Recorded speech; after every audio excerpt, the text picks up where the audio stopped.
In one of Russia's workshops, tanks and APCs are being prepared for an upcoming assault. The Russians are using everything they can to protect against FPV drones. Heavy-duty military tuning is underway. Metal, rubber, mesh, and chains, all slapped onto the armor. This modification has been nicknamed the Tsar-Mangal. But the most interesting part is inside. Let's climb the ramp to look inside. Here, there's a kind of capsule for infantry. Extra monitors providing visibility lost to the added armor. But will this help in battle? Subscribe to the channel and let's find out. Now they're being moved towards the front lines.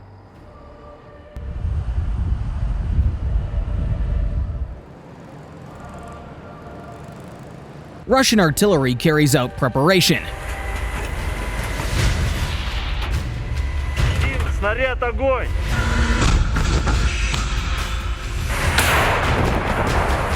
The MLRS systems target Ukrainian sectors. Grad is joined by Smerch.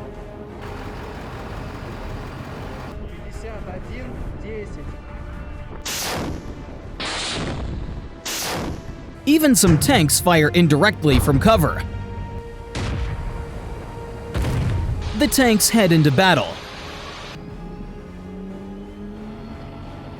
These heavy, clumsy constructions look more like boxes than what they really are. And now, 3 turtle tanks roll down a previously cleared road towards the Ukrainian settlement.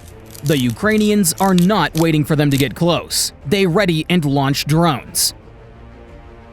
Various drones take part in the attacks, some with high explosive warheads, others with shaped charges. It all depends on the mission. Now, an operator closes in on a Russian tank. Those chains are meant to stop a drone from damaging the tank.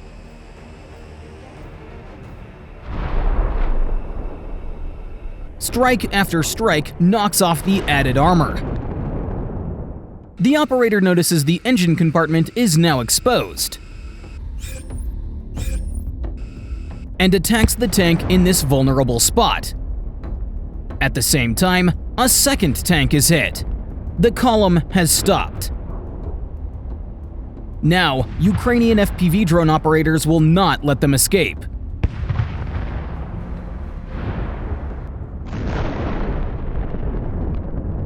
Meanwhile, one Russian tank manages to reach its target. Let's take a close look at this freeze frame. Here is the Russian tank, and these buildings hold Ukrainian infantry, plus their APC that's been disabled. A second tank comes in to cover its flank. Reinforcements are on the way too, 2 more tanks. Operators receive coordinates from reconnaissance. They need to act fast. Prepped drones are launched. The drones rise into the sky.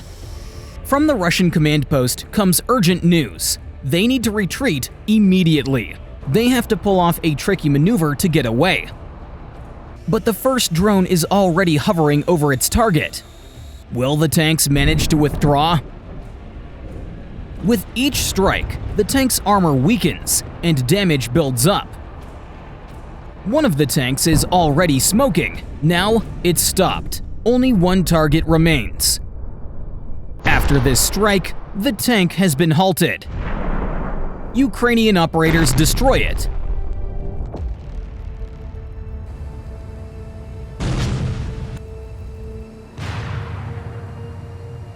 The Russians send reinforcements, infantry packed into APCs. These armored vehicles are crammed full, with even more soldiers riding on top, and the column is escorted by motorcyclists.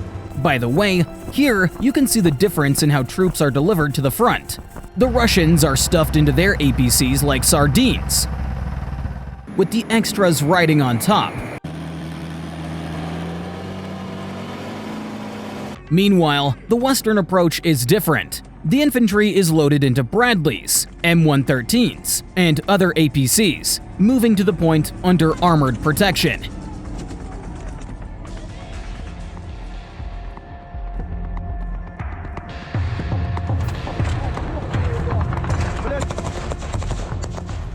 and everyone has already seen the risks and consequences of this Russian tactic.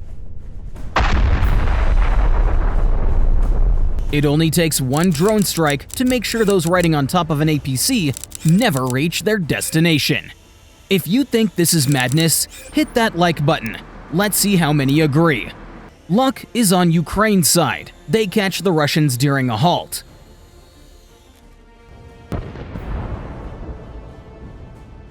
Operators deliver a timely strike. One APC is damaged, and on the other, Russian soldiers try to flee. But a Ukrainian drone is already chasing them.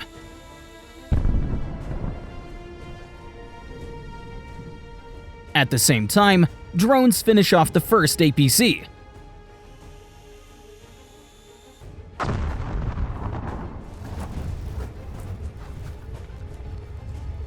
The second APC, the one the soldiers tried to escape on, has all of its armor stripped away and is disabled. A series of FPV drone strikes. Then, a drone with an incendiary payload arrives.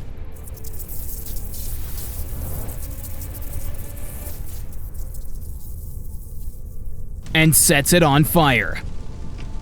The Russians carry out a small regrouping.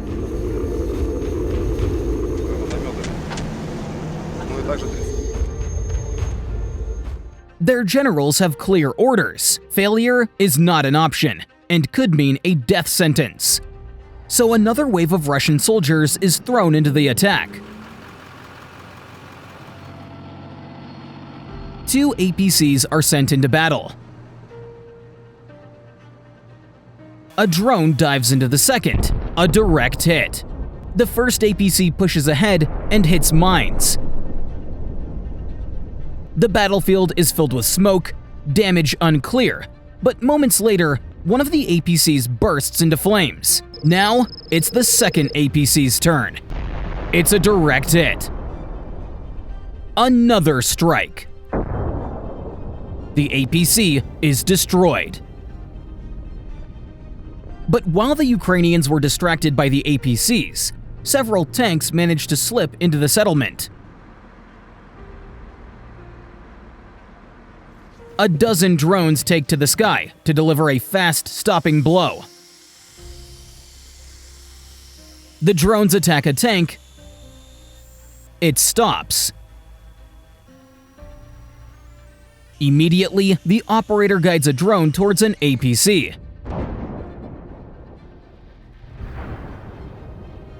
Russian forces are stuck between disabled armored vehicles. There's a tank here, and an APC there. There's no way through. The roadsides might very well be mined. Another enemy column attacks Azov positions and walks straight into a trap. Here is how it happened. First, the Russians send in 2 APCs for reconnaissance. Their job is to reach the settlement and hold it. But the Ukrainian infantry is waiting in town. Soldiers check the buildings for enemies since it's a gray zone, and they can't risk surprises during the Russian assault. At the same time, FPV and bomber drones are launched. Deadly Ukrainian artillery receives the coordinates. The APCs are already on the outskirts.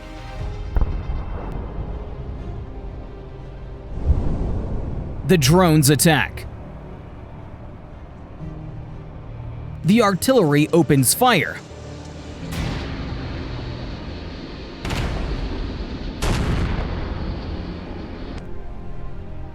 It's a miss, but the FPV drone hits clean into the side. Meanwhile, one Ukrainian soldier spots the enemy and opens fire.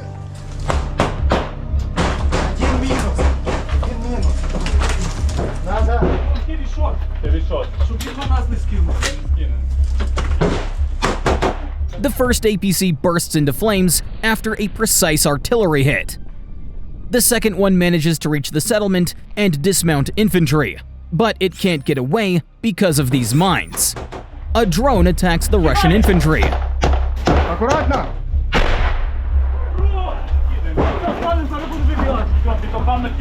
The first small arms clashes begin.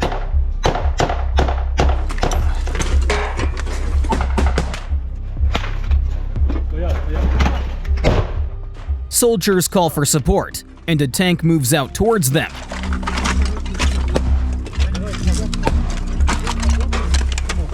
The Ukrainian infantry pushes the confused and scattered enemy forces in the settlement.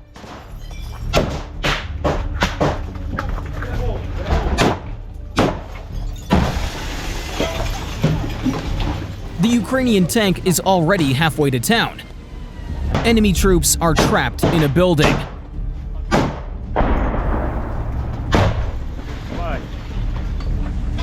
The drone attacks have stopped the APC. The tank fires directly.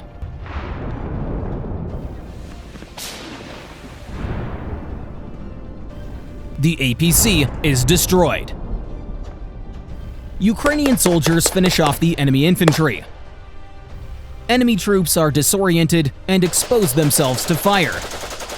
Some hide out in buildings, but drones track everything and immediately hit those locations.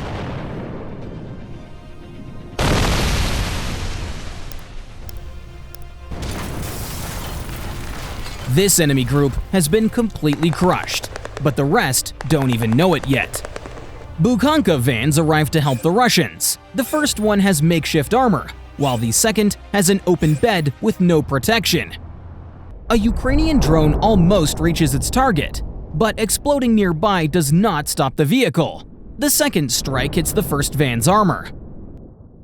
After the third attack, the vehicle starts smoking and stops.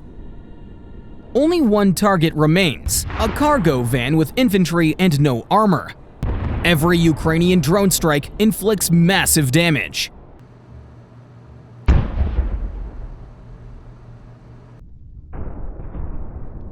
Failing to reach their objective, Russian troops abandon the wrecked van and take cover in one of the buildings. The Ukrainian drones then destroy those structures.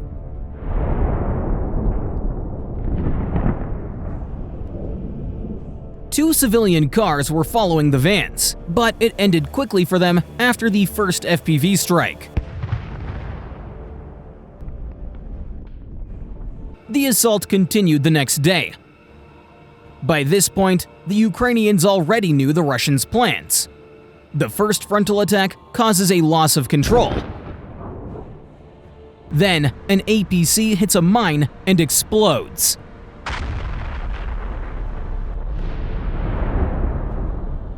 Abandoning his comrades, this APC drives on, and then runs into a Ukrainian drone. Another strike. This APC has been stopped. The assault is now over. It was naive to think this APC could cross the field.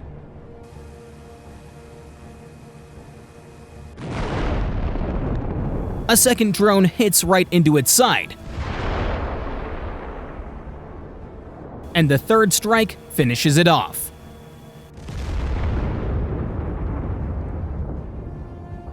Two more tanks got stuck in a minefield and were hit by drones in time. The first one was likely a T-90M.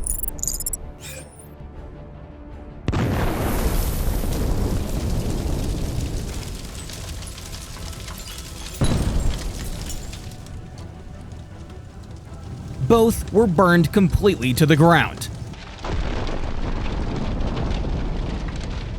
This breakthrough was stopped inside the settlement. Here's a Ukrainian drone tracking its target. It drops explosives and scores a hit.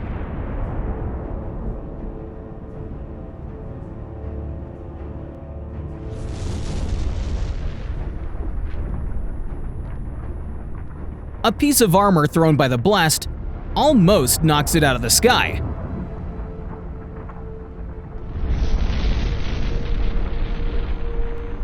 A massive explosion. A second APC hits a mine.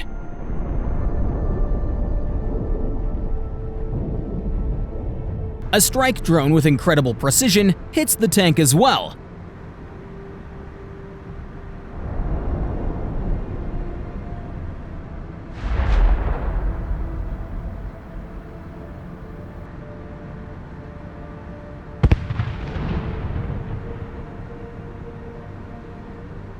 The assault is over. Now let's take a look at what's happening in Russia. Let's step away from the front line for a moment and consider the bigger picture. Russia is bogged down in the war. It advances very slowly and at an enormous cost, losing hundreds of tanks and armored vehicles, tens of thousands of soldiers, and for its so-called fight against Nazism, it signs contracts with Africans, Asians, and Arabs. But take a look at how this same Russia acts at home. The Kremlin lets Chechen units humiliate its own soldiers and police without stepping in or punishing anyone. But with others, the Kremlin tries to act tough and make an example. After a large raid by Russian security forces against the Azerbaijani diaspora in Russia, Baku hit back publicly and humiliatingly for Moscow, detaining Russian citizens and canceling joint events. Russia is used to intimidating and pressuring its neighbors, but this time, something broke. Here is what they're saying about it on Azerbaijani TV. Что случилось, господин Путин? Вас тревожит, что Азербайджан впервые за 200 лет не отдал ни пяди своей земли, а наоборот, вернул ее собственной силой. Мы понимаем, вы ведь привыкли к господству Великой России над народами, которых силой включали в ее состав. Когда-то Сталин устранял тех, кто поднимал голову, руками НКВД. А сегодня Путин делает то же самое, руками ОМОНа. This isn't just a local scandal, it's a symptom of an entire system that tries to look strong but is cracking at the seams. We see it on the front lines, in failed assaults and heavy losses, and we see it in foreign policy, in growing resistance, even from those once seen as allies. But that's all we have for today. Don't forget to like the video and subscribe to the channel. We'll see you in the next episode.